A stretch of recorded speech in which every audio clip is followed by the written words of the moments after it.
Pool renovation. We have moved a whole bunch of crap out of the pool room to make space for crap to fall on the floor in the pool room. So this is probably the most exciting part. I'm gonna walk in here and oh my god, there are new lights up.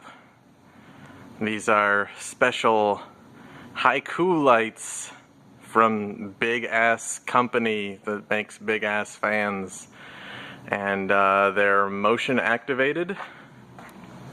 They're on this little wall control over here that has a motion detector, and then each one of the actual units themselves has a motion detector on it, and it's pretty cool. I don't know how much we can tell it through this video, but I have a whole bunch of controls on this switch that I can use to, let's see if I can figure out which is which. I can dim the lights, and I can bright the lights, and I can make the light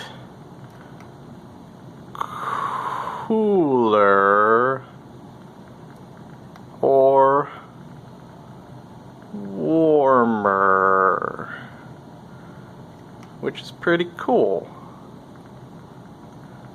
They are pretty damn bright at their brightest. We went from,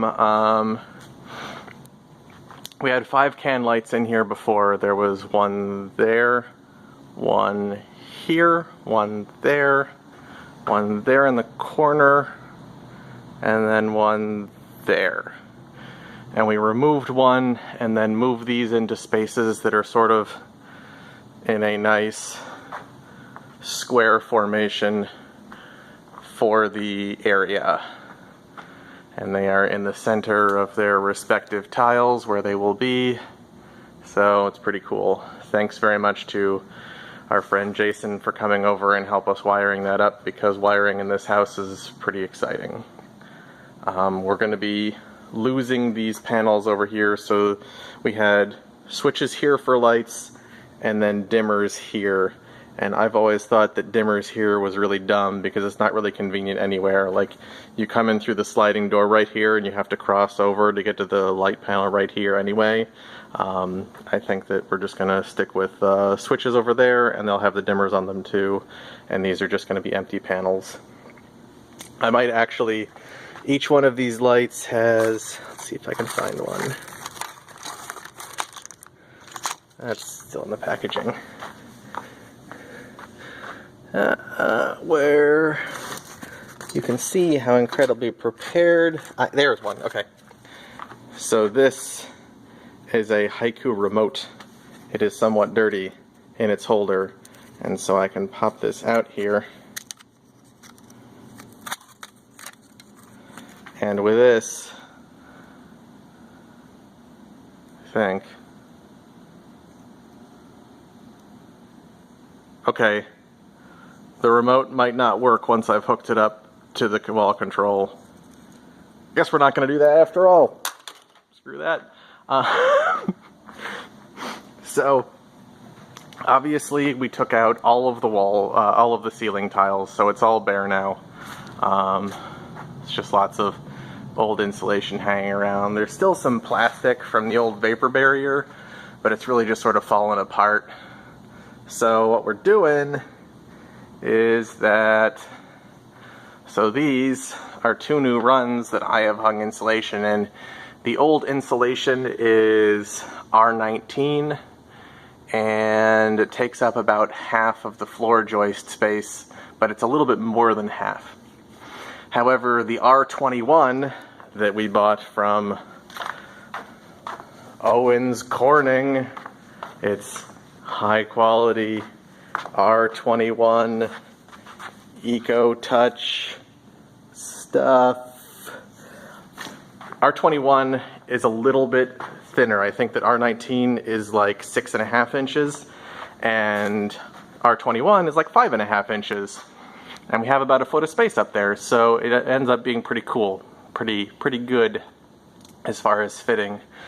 I bought these cool little sticks here that I've been stapling up to make things easier as far as hanging the insulation. So that's one layer of the old stuff underneath, then the new stuff layered in over top of it. Because it looks like you can see that the old insulation here, it's definitely like it's hanging down, like it looks like it's filling the space, but there's a lot of air space above it that can be filled in. And then, in order to account for vapor barrier, we have this stuff. So this is an already done run, and this is Reflectix Vapor Seal or something. And it's basically high quality, fancy bubble wrap. It's aluminum sheeting with a plastic bubble barrier between, and I think it's supposed to be like R2 or 3, but it doesn't really matter a whole lot because we're really just interested in it because it is it's a vapor barrier that we can put in floor joist by floor joist, because putting plastic up with all of these like drop ceiling hangs and the pipes and stuff, laying out a whole bunch of plastic is just going to be a nightmarish experience, whereas putting this up is not like super easy, but it's not that bad. So we just lay it in there and then we seal it. There's a sample bit. We seal it with tape so that it actually makes the vapor seal. And that is going to take forever, is what it comes down to. I've spent a few hours doing that one and these two, and yeah, it's going to take a lot of time. But the thing is that if we're going to heat the pool room to 80 degrees, then we need a whole ton of insulation and to take every step we can in order to make sure that the living room, which is right above this, doesn't just cook. So we're going to do what we got to do. And that's the way that it is. I'm hoping to hear something from the Heaty people this week and get that show on the road. Yeah, it's been an experience, and we're not even close to done yet. So yeah, tune in next time. Hopefully we're gonna have a much shinier ceiling, and I don't know, maybe we'll have some sort of update on heat. We'll see. Catch you then.